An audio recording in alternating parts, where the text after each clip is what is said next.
500 सालों के लंबे संघर्ष, संयम और संविधान की लड़ाई के बाद अब प्रभु श्री राम एक बार फिर वनवास काट कर अयोध्या आ रहे हैं, जिसको लेकर हर ओर उत्साह है।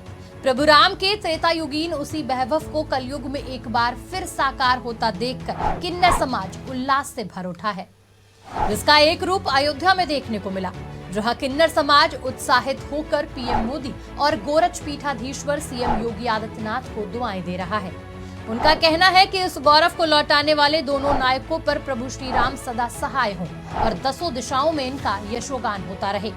किन्नर समाज को खुशी है कि प्रभु राम अपने राजमहल में विराजमान हो रहे हैं। वहीं उनकी इस मौके पर मांग है कि त्रेता युग की तरह ही 22 जनवरी 2024 को भी उनको नेक दिया जाए, भले एक पैसा ही क्यों न हो, लेकिन राम जी का नेक उन्हें जरूर दिया जाए। साथ ही उन्हें प्राण प्रतिष्ठा के निमंत्रण का भी बेसब्री से इंतजार है।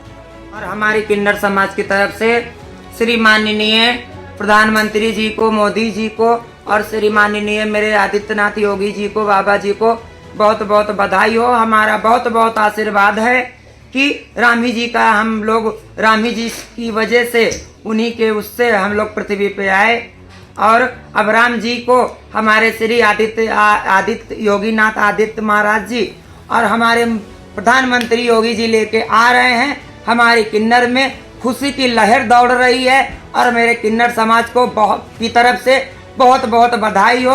ये वही किन्नर समाज है जिसने रामलला के जन्म पर बधाई गाकर नेग स्वीकार करने के चलन को प्रचलन में लाया।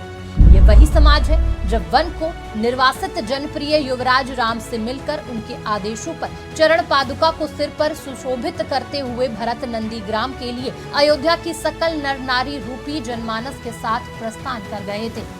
लेकिन वही तमसा नदी के किनारे 14 साल समाज से दूर रहकर किन्नर वनवास की अवधि के दौरान निरंतर राम राजा के यशोगान के निमित्त साधन आराधना में लीन रहे। बदल चुकी अयोध्या को देख गुरु शांति किन्नर की आंखें भी भाव विभोर है। जो भी योगी जी ने और प्रधानमंत्री जी ने किया है उससे हम बहुत खुश हैं। जो विकास किया है अयोध्या के अंदर, हम उससे बहुत खुश हैं और हमारे किन्नर समाज भी बहुत बहुत खुश है। हम उनको बहुत बहुत बधाई देते हैं और राम भगवान जी अपने मंदिर में, अपने अयोध्या में हमारे आ रहे हैं, उसको लेकर भी हम बहुत खुश हैं। दिग्विजयी सम्राट राजा दशरथ की जन्म जन्मांतर से अधूरी इच्छा रामलला की किलकारियों से कुछ इस तरह पूरी हुई कि न केवल अवधपुरी बल्कि 14 भुवन समेत समूचा ब्रह्मांड भी मंगल गान से गूंजायमान हो उठा। जिस प्रकार सालों से बंजर रही भूमि को वर्षों के जल ने सींचा हो, उसी कृतज्ञता के भाव के साथ राजा दशरथ ने गुरु श्रेष्ठ प्रजाजन, सेवक सेविकाओं, नाव और दाई के लिए हर्षित मन से नाना रत्न अलंकार से शोभित भेंट देने का निश्चय किया।